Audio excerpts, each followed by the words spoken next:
Okay. Hi everyone, Cary here at the BBAZ build weekend. So far it's going great. We have lots of people here that are building BB-8s and BB-9s and drivetrains, and if you want to show them, we've got drivetrains on the desk. We've got my V1 down there by Stefan, which will show more a little bit later. I think I see a Joe's drive over there.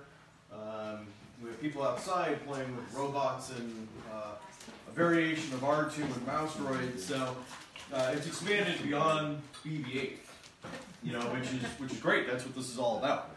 So we're in day 2, video number 1, and what I'm going to do right now is I'm trying to cover the basic subjects that a lot of people have questions on. And it seems like the number 1 question, even in this group here, is how do I get my panels to fit nice? Because getting the panels to fit nice and smooth is a key thing in getting BB-8 to roll smooth, and at the same time to keep his head on. If your panels don't fit tight and smooth to each other, what happens is as he's rolling, it hits a high portion on the panel, and you'll actually see BB-8's body do this type of thing as he's rolling.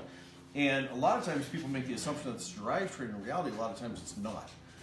If you take any type of ball, take a tennis ball and glue a couple little things on it and roll it, the tennis ball is going to do this. It's the exact same thing as BB-8 or BB-9. You've got to get him as smooth as you possibly can. So that is not only panel transition from one to the other, but try to get as many of the gaps out as you can.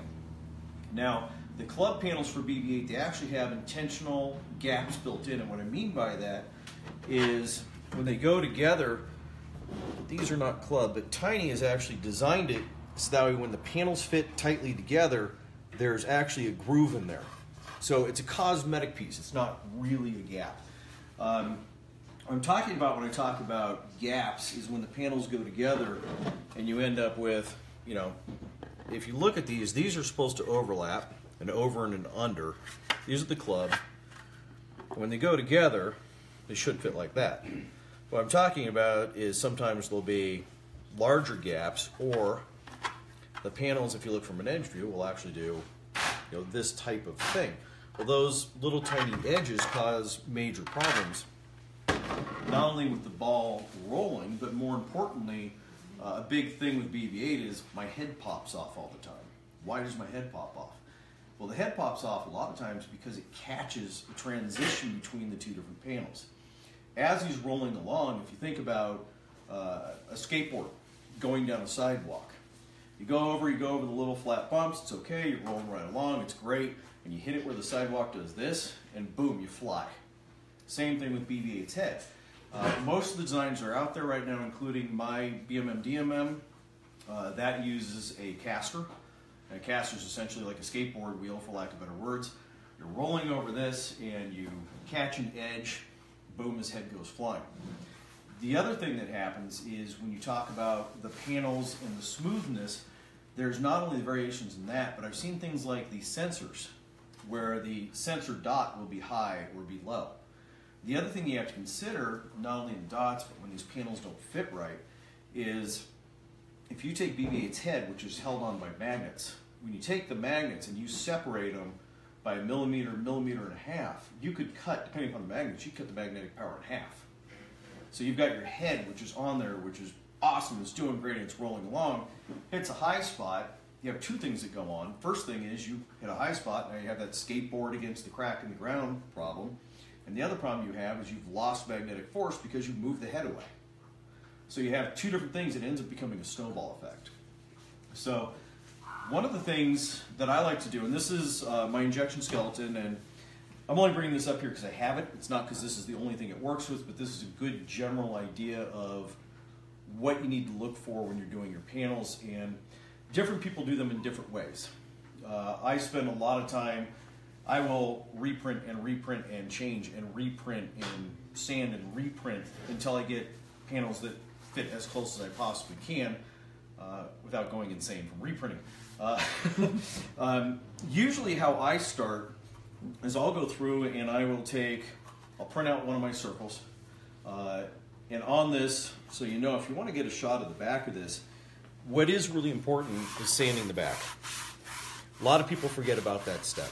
And what happens is you end up with extra material back here So when you put the panel, this doesn't go here, it goes here but not here. When you put the panel on, this has to fit tight. If you don't sand the back of your panels and this guy is sitting up, you end up with a skeleton that doesn't fit together.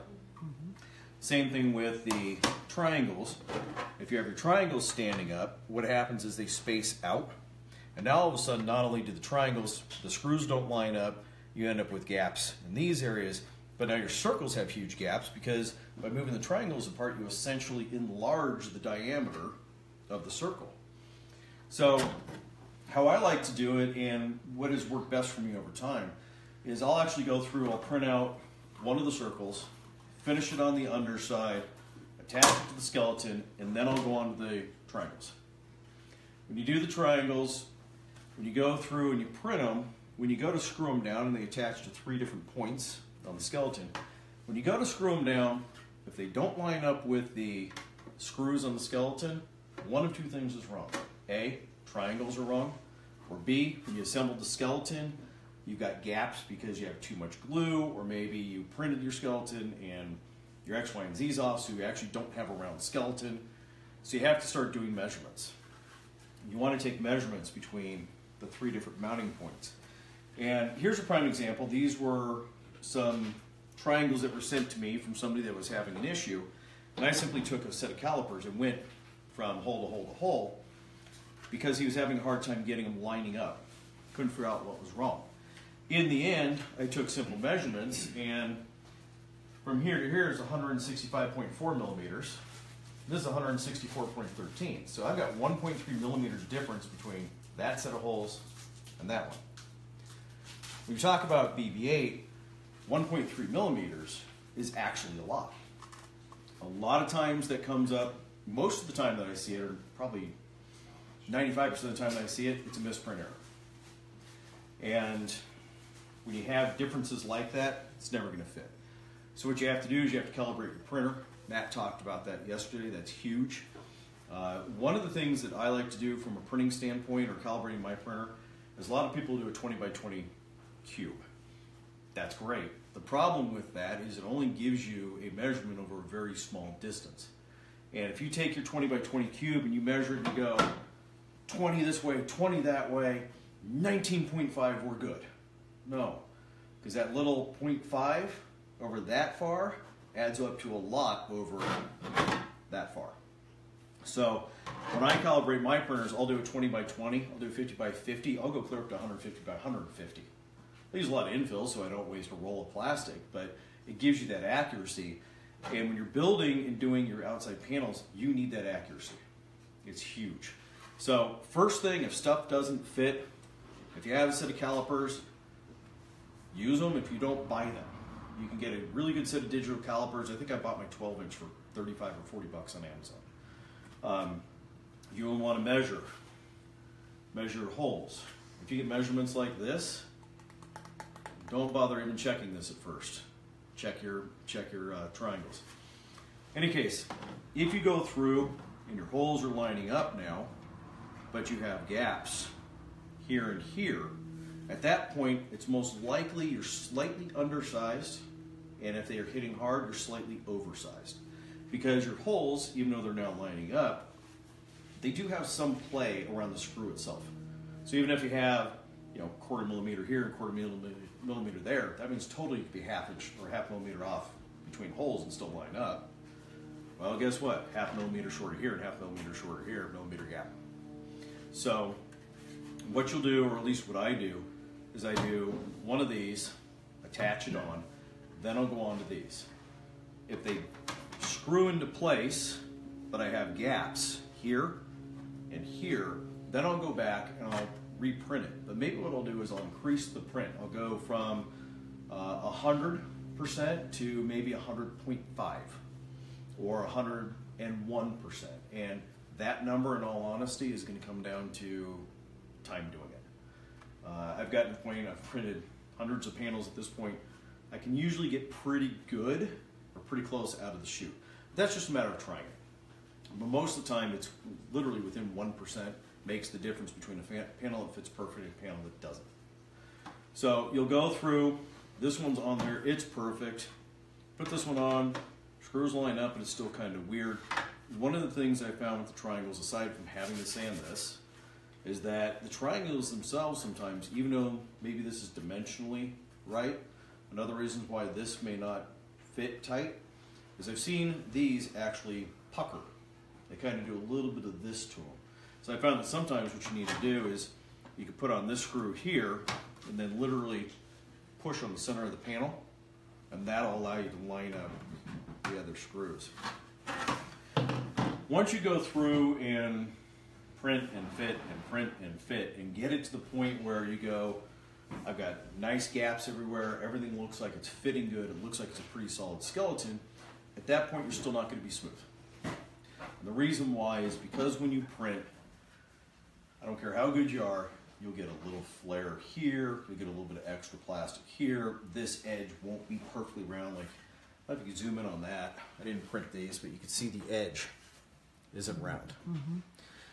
So that's where coming in after the fact helps. So what you're going to do now is you're going to go through, you're going to assemble your entire skeleton, no paint, raw panels, put it all together. Now, what you may find after you get this beautiful thing put together is you may go, wow, I've got it's a little tight here and I got a gap over there. Rotate some of your panels around. You know, they are made so that way they could be rotated. There are some extents because some of them have lines and other ones don't. But you may find that simply taking this triangle from here and this triangle down here and going, all of a sudden everything kind of fits together a little bit better. Because in the end, we're working with sometimes injection mold pieces, sometimes we're working with a 3D printed skeleton, we're working with 3D printed panels, and like I said before, a tiny bit of variance in your printer makes an enormous difference in how things fit. So go through, get it all fit. At that point, usually what I'll do is I'll take a orbital sander. This is my favorite. Okay, need to clean my tools. As you can tell, I've used it. I use this. It's an orbital sander. I like it because you can change the speed on it, and at the same time, it doesn't just do a vibrating motion. It vibrates and it turns at the same time. Usually, after the entire skeleton is put together, I'll take 120 grit and I'll sand the entire skeleton. One of the things I found is slow down the sander and take your time and constantly change your paper. I'll go through, like I think when I sanded BB9E, I probably went through 20 or 30 of the little discs, little papers. So buy a big package. But go through, take your time, leave the sander at a low speed. It takes longer, but the problem is if you turn it up, you'll melt the plastic. Now you end up with eating up more sanding disc, and you end up with a disaster that I've actually sanded panels when I first started doing this. I did it, and I'm, oh, this is awesome, look at that thing go. And it's nice and smooth, and I went, where'd the details go? You know? And like some of the parts that were supposed to divot in, they were gone. I pretty much sanded them away, but I didn't even realize I was doing it. So you'll go through and you'll sand all the panels till they're nice and smooth. Once you get them sanded and fit and on there, at that point you can kind of look at it. If you see any variances, change them, go back, sand. Once everything's perfect, then you can take them off and start doing the sanding and finishing process. I think the biggest mistake that I've seen so far in general over all the BB-8s I've seen in my life, and I did it in my first one, is do the panel, take off the panel, finish the panel, put it on, and hope to God it works. The massive step that I've found in doing these and being able to get a finish that's actually perfectly smooth is put it on, build it, sand it on there, then move forward. From the sanding standpoint, do the 120 on it. Then after that, I like to do 400. So I go directly from one to the next. It kind of depends upon how good your print is as well. So you may want to go from 120 to 220, 240, and then down to 400. But the end goal is, do we have, I think we had a head around here. Where's the one that you sanded yesterday, Luke? Oh, we don't? Yep. So what we're looking for when we sand is probably this type of finish. So if you look, this area is pretty smooth, and this area you still have some good sized dips in, like here. You see how it's a different type of coloring almost. This is almost flat, and it's taken some of the yellow off, and here you can see it's shinier. That's what we're looking for. you're not going for perfectly smooth on your initial cut, for lack of better words. Because if you go for perfectly smooth, you're either A, going to sand through all your layers, or B, you're going to sand and you're actually going to kill your details in your panels. So what you want to do is you want to sand it to the point where you get rid of a good portion of the layer lines. From there, you can go through and do primering and filling and things like that. And actually, we're going to cover that on a different video, just so this video doesn't become years long. So, does anybody have any questions? No. Yes. When fitting your frame together, do you like to use not a lot of glue? Because like you talked about a little bit, if you use too much, it'll make your whole sphere expand by a certain amount. It's actually, what I recommend is Gorilla Glue CA. I know that Matt has used, I can't remember what you called it yesterday. For your frame, I use Gorilla. Gorilla? Okay. You mean the weld-on stuff? Yeah, the weld-on. I don't know if it would work on this. I do know that I went through, before I ever recommend anything to the club, I tested. I probably destroyed at least 10 frames, in individual pieces, just doing testing and stress tests. And in the end, believe it or not, the Gorilla Glue was the best off the shelf. Back to your question. Yeah. The issue isn't too much glue. The issue is too much time. What will happen is people will go through and they will, and I put in the video, glue in the penny, clean off around the penny, let it dry, go on to step number 2. The pieces that I've seen so far that have had an issue is they'll glue in the penny, but they'll leave glue all the way around the penny. Then when they go to glue the frame together, they glue it and they end up with gaps. Well, if you take a gap here, I mean, I've got, just looking at this one, there are some gaps in here that are probably, 1/3 of a millimeter type of gaps. I could put my fingernail in there and I could see the penny inside.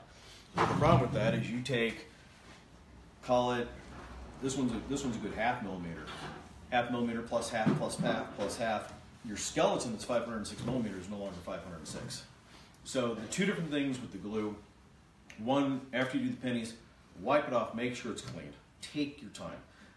The next step is not a take your time. And what I mean by that is, the next step is to assemble 2 of the pieces together. What will happen is people will glob all the glue on there, and they'll shove them together, and they'll go, oh, it's not quite right. They'll take it apart, and in that process, the CA is already starting to flash. And they'll put it together, and they'll adjust it, and they'll adjust it, and then they'll screw it together. Well, at that point, you now have CA in the gap between the 2 skeleton pieces that's already started to dry. So you've created a gap, even though you don't know you have because you fit everything perfect the first time. Just doing this messes you up. So what I found when I glue mine together is I actually go through and I will assemble these 2 pieces without any glue at all. Then I'll go back, I'll test fit this one, make sure everything fits nice and tight. I'll glue one edge where the pennies are. I'll assemble that edge, but not only will I assemble that edge, I'll screw down the glue edge and I'll screw down the other one. So everything is sitting in alignment. And it saved me the put it together, whoops, not quite right. And if you don't have this one here, this can still do this a tiny bit. So I'll go through, I'll screw it down, I'll let that joint dry. I'll work on a whole nother one. So you got multiple joints you're doing. I'll work on a whole nother one. Go have a sandwich. There's no rush. This is an easy frame to build. One of the things I actually would recommend, and thank you for that point on the glue, I'd recommend not gluing this or anybody's frame until these are done. Because you can go through and let's say, for instance, you get all your triangles fitted and everything is not quite right. You have gaps here and there, things aren't quite right. You can actually take the end of the skeleton if you wanted, and literally 1 or 2 swipes with the sandpaper will bring you in by 1/4 millimeter. So you may be able to do slight adjustments on this to make everything else fit better. Now understand that you don't want to sand the hell out of this because these are way off. Otherwise your skeletons can become this big if you do it enough, So I would almost recommend assemble this guy with no glue. Put your pennies in, glue your pennies so you have some sort of structure. Assemble this, screw it together, do this. While you're finishing these panels, go back and do your gluing on this. Yes. Cary, would you recommend picking especially if somebody is going to assemble your sphere, to mark out where you're going to have it come apart depending on what drive you're going to try to shove through the hole? Great point. Because if you go and glue all those joints together, how are you going to get a drive through it? Great point. So, this is my BB. That's how I get my drive in. So what I do, and exactly to your point, is you'll see that mine has marks all over it. And I do it because I'm one that I'm really in the keep it simple, stupid type of mentality, because I don't want to overcomplicate things. So I push this on here. What you'll notice is my ink marks don't line up. So I'll rotate it around. And that one goes there. So I've done a few different things. I go through on my skeleton, and I really don't care what it looks like because it's underneath all the panels. I will mark things like, here's where my axle goes. My panels, I number the backside of each one. So this is 11, 6, and 5. So when I go to put my panel back on, I can look at it and I can go, okay, where's 11, 6, and 5, which is right here, and I know it goes right there. And you definitely want to do that, and thank you for that point, because if you go through and you sand and you get this whole thing together and you pull it apart, and then when you put it back together and it's all finished and it's all pretty and nothing fits, that's because these things are all over the place. So, great point, definitely. You go through, you label these. I also go through and I label P2, panel 2. I also go through and I'll label, here's where my axle goes, from right here to right here. So I have an axle mark. And at the same time, the other thing I found helpful is, you notice I have the axle mark, but then I have this little arrow thing that tells me from here to get the rest of the panels up, to pull the drive out, I got to go in that direction. Because otherwise, if this is my axle, I could start pulling off stuff over here and never get to my removable piece. So I think in my original video, matter of fact, I'm sure in my original video, what I did was I made it so that way the entire skeleton went together like this, which is your hull for your drivetrain, and then a separate piece. I could just see getting people super excited about assembling and gluing that whole frame together. Yeah. And then getting to a point where I don't know how I'm going to get it apart to, like, because you're like, once you get in a thing of going and glue panel, glue panel, and then you just have everything is locked together. Yeah. There's no way of separating it, and that's going to be, especially with your injection mold plastic, you don't want to try to cut it apart. No. And that's where If they go to YouTube or Droid Designs, I've got the build video on there for doing this. Okay, cool. And what the build video shows is one of two different ways of building it. It starts out by simply taking, these are 12 separate pieces that make up the skeleton. You take these pennies and you glue them in. This is what I was talking about before, the people get built up on them. You glue them on the edges. Two different ways to assemble it. First way is you leave all 12 pieces separate, so you can break it down and put it in a suitcase. That's what I did. I took it to Florida. What I discovered is disassembling and assembling a BB-8 unit in a different state sucks. I'm not doing it again. Nope. So what you usually do, or how I describe it in the video, is I go through and you assemble what I call triangle. So it's 3 pieces, a total of 4 3-piece chunks of these. Then I go through and I assemble 3 of those 3-piece chunks, so you have the 9, and that's what you end up with. And then the last one's your removable. So, any other questions, comments? Perfect. Well, thank you guys. If anybody online has any comments or questions, just go ahead and post it in the club. Otherwise, we're going to be going on to painting and weathering soon. Thanks.